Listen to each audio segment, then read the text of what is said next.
नमस्कार दोस्तों, आप सभी का स्वागत है आपके अपने यूट्यूब चैनल में। मैं लेकर आया हूँ आप सभी के लिए एनाटॉमी एंड फिजियोलॉजी के टॉप 500 क्वेश्चंस का पार्ट सेकंड। ये वीडियो दोस्तों ऑल नर्सिंग एग्ज़ाम जैसे आरआरबी, एम्स सभी स्टेट के CSO exam, staff nurse, PSC, JNM, NM के सभी एग्ज़ाम के लिए अति महत्वपूर्ण वीडियो होने वाला है। यह एक तरह से प्रैक्टिस सेट होगा दोस्तों। लास्ट में कमेंट्स करके बताना दोस्तों आपने कितने क्वेश्चन सही किए। साथ ही साथ लाइक, सब्सक्राइब और शेयर जरूर कर देना दोस्तों। चलिए स्टार्ट करते हैं। आज का पहला प्रश्न है, दांत का अधिकांश भाग निर्मित होता है। 4 ऑप्शन देगा, आपको राइट आंसर बताना है। डेंटिन से, इनेमल से, कैल्शियम से या फिर पल्प से। इसका राइट आंसर होगा ऑप्शन ए, डेंटिन से। अगला क्वेश्चन, शरीर की सबसे बड़ी ग्रंथि है अग्नाशय, लार ग्रंथि, यकृत या फिर पाइलोरी ग्रंथि। इसका राइट आंसर होगा ऑप्शन ए, यकृत। यकृत शरीर की सबसे बड़ी ग्रंथि है। यकृत की बात करें, यकृत की स्थिति शरीर में कहाँ पे होती है? यकृत की स्थिति शरीर में यहाँ पे जस्ट ऊपर होता है डायफ्राम, और डायफ्राम के नीचे दाईं ओर होती है। डायफ्राम के नीचे कहाँ पे? दाईं ओर यकृत की स्थिति होती है। यकृत की बात करें, यकृत कार्बनिक पदार्थों का संग्रहण करता है। साथ ही साथ हिपेरिन का स्त्रावण भी यकृत के द्वारा किया जाता है, और पित्तरस का निर्माण भी यकृत के द्वारा ही किया जाता है।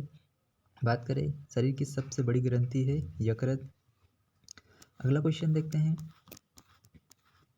एंजाइम किस ग्रंथि द्वारा स्रावित होता है? लार ग्रंथि द्वारा, पित्ताशय द्वारा, अग्नाशय द्वारा, यकृत द्वारा। इसका राइट आंसर होगा ऑप्शन ए, लार ग्रंथि द्वारा। अगला क्वेश्चन, निम्न में से किसे कोशिका का शक्तिग्रह कहा जाता है? Nucleus, mitochondria, Golgi body, ribosome. इसका राइट आंसर होगा माइटोकॉन्ड्रिया। अगला क्वेश्चन, यकृत की स्थिति होती है डायफ्राम के ऊपर बाईं ओर, डायफ्राम के ऊपर दाईं ओर, डायफ्राम के नीचे बाईं ओर या फिर डायफ्राम के नीचे दाईं ओर। इसका राइट आंसर होगा ऑप्शन डी, डायफ्राम के नीचे दाईं ओर होती है यकृत की स्थिति। अगला क्वेश्चन, मांसाहारियों में शाकाहारियों की तुलना में यकृत बड़ा होता है क्योंकि उन्हें अधिक कार्बोहाइड्रेट का पाचन करना होता है, उन्हें अधिक वसा का पाचन करना होता है, उन्हें अधिक सेल्यूलोज का पाचन करना होता है, या फिर उन्हें अधिक वसा व सेल्यूलोज का पाचन करना होता है। इसका राइट आंसर होगा ऑप्शन बी। अगला क्वेश्चन, यकृत की कुप्फर कोशिकाओं का कार्य है। यकृत की कुप्फर कोशिकाओं का कार्य बताना है। जीवाणु का भक्षण करना, आरबीसी का भक्षण करना, जीवाणु आरबीसी का भक्षण करना, या फिर उपरोक्त में से कोई नहीं। इसका राइट आंसर होगा सी। अगला क्वेश्चन, यूरिया का निर्माण होता है यकृत में, वृक्क में, त्वचा में, यकृत व त्वचा में, वृक्क में। इसका राइट आंसर होगा ऑप्शन ए, यकृत में यूरिया का निर्माण होता है। यकृत में हिपेरिन का निर्माण होता है। साथ ही साथ इसमें पित्तरस का निर्माण भी यकृत के द्वारा किया जाता है। अगला क्वेश्चन, प्रोथ्रोम्बिन व फाइब्रिनोजन का निर्माण होता है प्लाज्मा में, यकृत में, त्वचा में या फिर सीरम में। इसका राइट आंसर क्या होगा? इसका राइट आंसर होगा ऑप्शन बी, यकृत में। अगला क्वेश्चन, यकृत द्वारा स्त्रावी रक्त प्रतिस्कंदन है प्रोथ्रोम्बिन, थ्रोम्बिन, हिपेरिन या फिर उपरोक्त सभी। इसका राइट आंसर होगा ऑप्शन सी, हिपेरिन। अगला क्वेश्चन, पित्त की अनुपस्थिति में कौन से विटामिन का अवशोषण प्रभावित होता है? विटामिन B1 व B12, या फिर विटामिन B12, या फिर विटामिन सी, या फिर vitamin A, D, E, K, या फिर उपरोक्त में से कोई नहीं। इसका राइट आंसर क्या होगा? इसका राइट आंसर होगा ऑप्शन सी, यानी कि पित्त रस की अनुपस्थिति में vitamin A, D, E, K का अवशोषण प्रभावित होता है। विटामिन A, D, K का अवशोषण प्रभावित होता है। अगला क्वेश्चन, इंसुलिन स्त्रावी कोशिकाएं हैं बीटा कोशिकाएं, अल्फा कोशिकाएं, डेल्टा कोशिकाएं या फिर उपरोक्त सभी। इसका राइट आंसर होगा ऑप्शन ए, बीटा कोशिकाएं। तो बीटा कोशिकाएं कहाँ पर होती है दोस्तों? बीटा कोशिकाएं अग्नाशय के लैंगरहैंस द्वीप समूह की बीटा कोशिकाएं इंसुलिन का स्त्रावण करती है। अगला क्वेश्चन, टाइलिन एंजाइम है लार में या फिर अग्नाशी रस में, जठरस में या फिर आंतरी रस में? इसका राइट आंसर होगा ऑप्शन ए, लार में। अगला क्वेश्चन, लार है अम्लीय, क्षारीय, हल्का अम्लीय या फिर हल्का क्षारीय? इसका राइट आंसर क्या होगा? इसका राइट आंसर होगा ऑप्शन डी, हल्का क्षारीय है लार।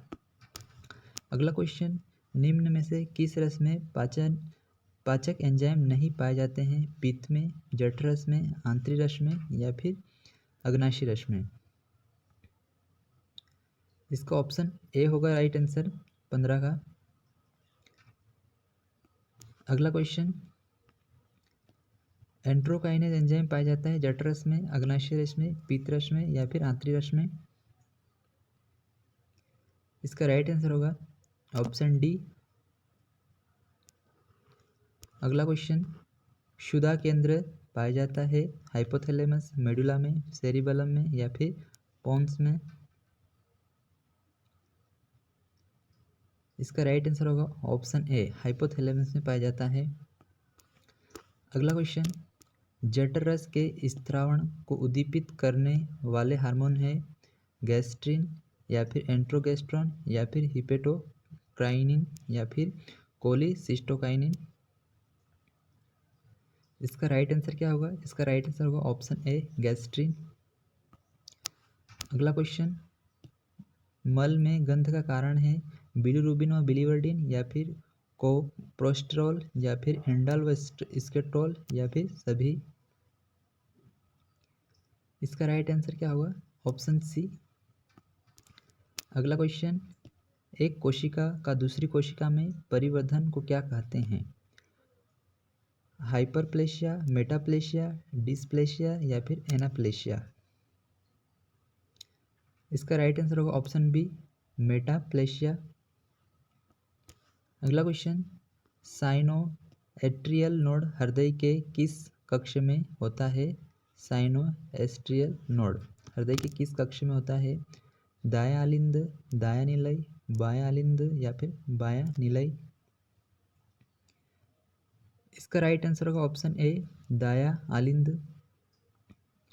अगला क्वेश्चन, अमाशय की पेराइटल केशिकाएं स्त्रावित करती है पेराइटल केशिकाएं स्त्रावित करती है म्यूसिन का, पेप्सिन का, तनुएशियल का या फिर उपरोक्त सभी का?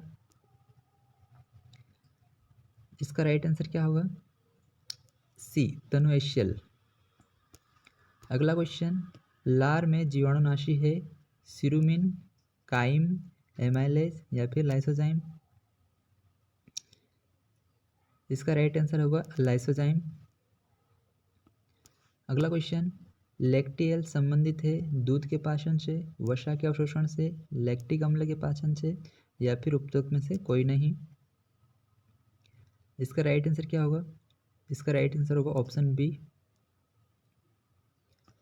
अगला क्वेश्चन, वशीय अम्ल ग्लिसरॉल का अवशोषण होता है लसिका वाहिकाओं में या फिर रसांकुर में या फिर रुधिर केशिकाओं में या फिर यकृत निवाहिका उपतंत्र में? इसका राइट आंसर क्या होगा? इसका राइट आंसर होगा ऑप्शन ए। अगला क्वेश्चन, मानव में मेरुदंड के वक्षीय अनुभाग में कितनी अस्थियां होती है? मानव के मेरुदंड के वक्षीय भाग में कितनी अस्थियां होती है? ऑप्शन दिए गए हैं 7, 9, 5 या फिर 12। इसका राइट आंसर होगा ऑप्शन डी, 12। मेरुदंड की बात करें दोस्तों, मनुष्य का इसे मेरुदंड या फिर इसे वर्टिब्रल कॉलम भी कहा जाता है, इसे ही बैकबोन भी कहा जाता है या इसे रीढ़ की हड्डी भी कही जाती है। इसमें कुल कितने खंड होते हैं? इसमें 33 यानी कि टोटल ऑफ कितने 33 खंड होते हैं मनुष्य की मेरुदंड में। मेरुदंड की बात करें तो गर्दन में कितने होती है? गर्दन के अंदर 7 ग्रीवा, इसे ग्रीवा या फिर इसे सर्वाइकल कर्व कहा जाता है। तो सर्वाइकल कर्व की संख्या कितनी होती है? टोटल 7 होती है सर्वाइकल कर्व की, यानी कि गर्दन में होती है, आप इसे गिन सकते हैं कितनी, 7 होती है सर्वाइकल कर्व। फिर हम बात करें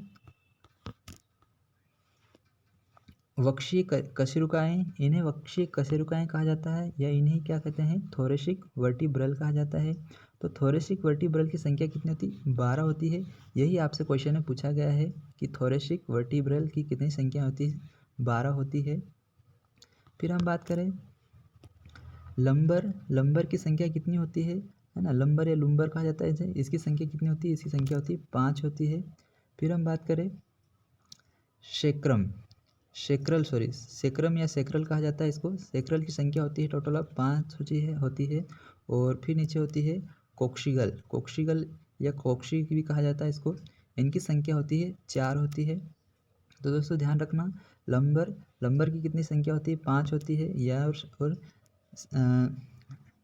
सेक्रल की संख्या कितनी होती है, 5 होती है। और कोक्शीगल की संख्या कितनी होती है, 4 होती है। टोटल आप इनको जोड़ेंगे तो 33 होगी दोस्तों।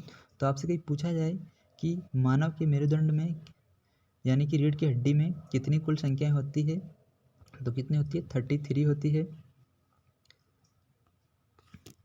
अगला क्वेश्चन देखते हैं। जैक बशन अंग संबंधित होते हैं दाब से, सुनने से, स्पर्श से या फिर गंध से। इसका राइट आंसर आपको बताना है। इसका राइट आंसर होगा ऑप्शन डी, गंध से।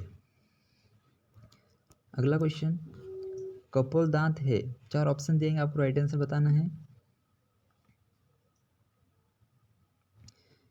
इसका राइट आंसर होगा ऑप्शन सी, अग्रचवर्णक।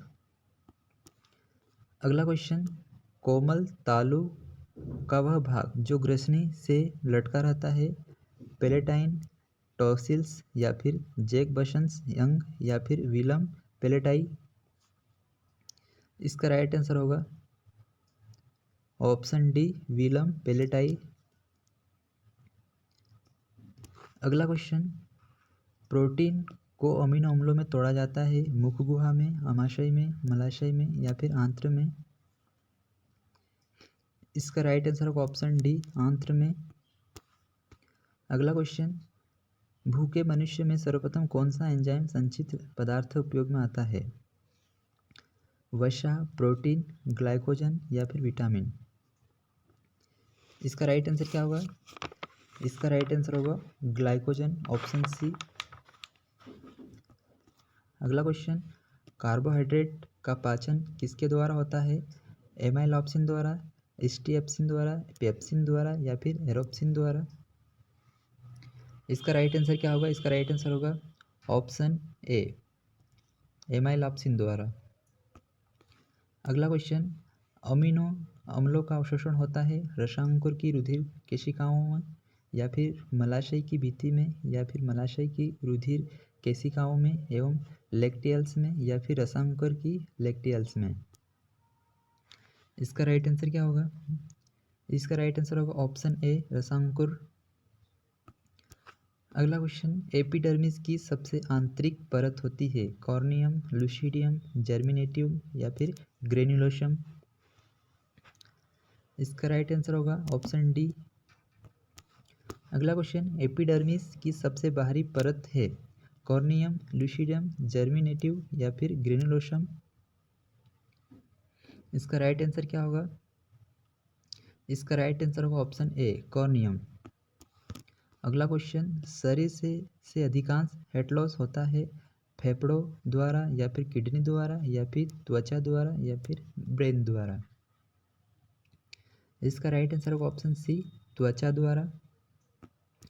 अगला क्वेश्चन, श्वेत ग्रंथियां कब उत्तेजित होती है, जब शरीर का ताप बढ़ जाता है या फिर जब शरीर का तापमान कम हो जाता है या जब व्यक्ति सो रहा होता है या फिर जब शरीर का तापमान स्थिर रहता है। इसका राइट आंसर बताना है आपको। इसका राइट आंसर होगा ऑप्शन ए। अगला क्वेश्चन, त्वचा की रुधिर वाहिनियों के प्रचार में होता है, त्वचा की रुधिर वाहिनियों के प्रचार से होता है ऊष्मा हानि, ऊष्मा का उत्पादन, ऊष्मा या इसका ऊष्मा हानि या उत्पादन पर कोई प्रभाव नहीं पड़ता है, श्वेत ग्रंथियों का निष्क्रिय होना। क्या होगा इसका राइट आंसर, इसका राइट आंसर होगा ऑप्शन ए, ऊष्मा हानि। अगला क्वेश्चन, बाहर से अंदर की ओर एपिडर्मिस की परतों का सही क्रम आपको बताना है। दोस्तों इसका राइट आंसर हो जाएगा ऑप्शन ए। अगला क्वेश्चन, त्वचा में इरेक्टर पिलाई के संकुचन का संबंध है छिद्रों के खुलने से, छिद्रों के बंद होने से, शरीर का तापक्रम बढ़ाने से या फिर शरीर का तापक्रम कम करने से। इसका राइट आंसर क्या होगा? इसका राइट आंसर होगा ऑप्शन सी। अगला क्वेश्चन, वह पदार्थ जो कि रोमों को कोमल बनाए रखता है तथा उन्हें चमक देता है कहलाता है पसीना, सिरुमन, सीबम या फिर उपयुक्त सभी। इसका राइट आंसर होगा ऑप्शन सी, सीबम। अगला क्वेश्चन, त्वचा में इरेक्टर पिलाई के संकुचन का संबंध है छिद्रों के खुलने से, छिद्रों के बंद होने से या फिर शरीर का तापमान बढ़ाने से या फिर शरीर का तापमान कम करने से। इसका राइट आंसर क्या होगा? Option C. अगला क्वेश्चन, निम्न में से कौन सा सही क्रम है आपको बताना है। 4 ऑप्शन देंगे आपको, सही क्रम बताना है। दोस्तों इसका राइट आंसर हो जाएगा ऑप्शन ए हो जाएगा। अगला क्वेश्चन, निम्न में से कौन सा त्वचा का प्रमुख कार्य नहीं है। निम्न में से त्वचा का कौन सा प्रमुख कार्य नहीं है बताना आपको। शरीर का तापमान सामान्य रखना, विटामिन डी का निर्माण करना, जब किडनी ठीक प्रकार से कार्य नहीं कर रही हो तो यूरिया का उत्सर्जन, सिरुमन का निर्माण करना।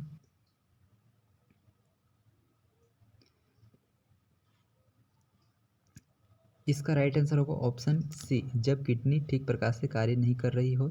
दोस्तों ये तो प्रमुख कार्य होते हैं त्वचा का तापमान, विटामिन डी का संश्लेषण भी किसके द्वारा किया जाता है? त्वचा के द्वारा किया जाता है। अगला क्वेश्चन, निम्न में से किस स्थान पर सीबेसियस ग्रंथियां प्रचुरता में नहीं पाई जाती है? चेहरा, पैर के तलवे, बगल या फिर ग्रोइन। इसका राइट आंसर क्या होगा? इसका राइट आंसर होगा पैर के तलवे। अगला क्वेश्चन, एक वयस्क व्यक्ति में कुल वजन का कितना प्रतिशत जल द्वारा बना होता है? 40%, 60%, 80% या फिर 90%। इसका राइट आंसर होगा ऑप्शन बी, 60% जल द्वारा बना होता है। अगला क्वेश्चन, शरीर में कुल वजन का कितना प्रतिशत ECF द्वारा निर्मित होता है? 60%, 22%, 38% या फिर 90%। इसका राइट आंसर होगा ऑप्शन बी, 22%। अगला क्वेश्चन, निम्न में से रक्त कोशिका का उदाहरण नहीं है। कुप्फर कोशिका, इरिथ्रोसाइट कोशिका, ल्यूकोसाइट कोशिका या फिर मोनोसाइट कोशिका। आपको आपका राइट आंसर बताना है इसमें। दोस्तों इसका राइट आंसर होगा ऑप्शन ए, कुप्फर कोशिकाएं। कुप्फर कोशिकाएं दोस्तों कुप्फर सेल जिन्हें हम स्टेलेट मैक्रोफेज भी कहते हैं, यह यकृत में पाई जाती है। अगला क्वेश्चन, निम्न में से कौन सा एक्स्ट्रा सेल्यूलर फ्लूइड का उदाहरण है? रक्त, सेरिब्रो स्पाइनल या फिर इंटरस्टिशियल फ्लूइड या फिर उपरोक्त सभी। इसका राइट आंसर होगा ऑप्शन डी, उपरोक्त सभी। शरीर की सबसे छोटी कार्यात्मक इकाई है अंडाणु, शुक्राणु, कोशिका या फिर अणु। इसका राइट आंसर क्या होगा? इसका राइट आंसर होगा ऑप्शन सी, कोशिका। दोस्तों ये अंतिम प्रश्न था। दोस्तों अगर आपको वीडियो पसंद आया दोस्तों लाइक, शेयर और सब्सक्राइब जरूर करना दोस्तों पार्ट फर्स्ट के कुछ आंसर है दोस्तों। पहले का आंसर ऑप्शन ए होगा और सेकंड का भी ऑप्शन ए होगा, थर्ड का आंसर भी बी होगा और क्वेश्चन फोर्थ का आंसर होगा ए और क्वेश्चन 5 का आंसर होगा सी और क्वेश्चन 6 का आंसर होगा ऑप्शन सी। दोस्तों एक क्वेश्चन आपसे पूछे गए थे पार्ट फर्स्ट में। आज के कुछ प्रश्न दोस्तों कमेंट्स बॉक्स में जरूर बताना दोस्तों। पहला प्रश्न, ये सेकंड प्रश्न है दोस्तों, आपके इनके आंसर कमेंट्स बॉक्स में जरूर बताना दोस्तों। चलिए धन्यवाद सभी को।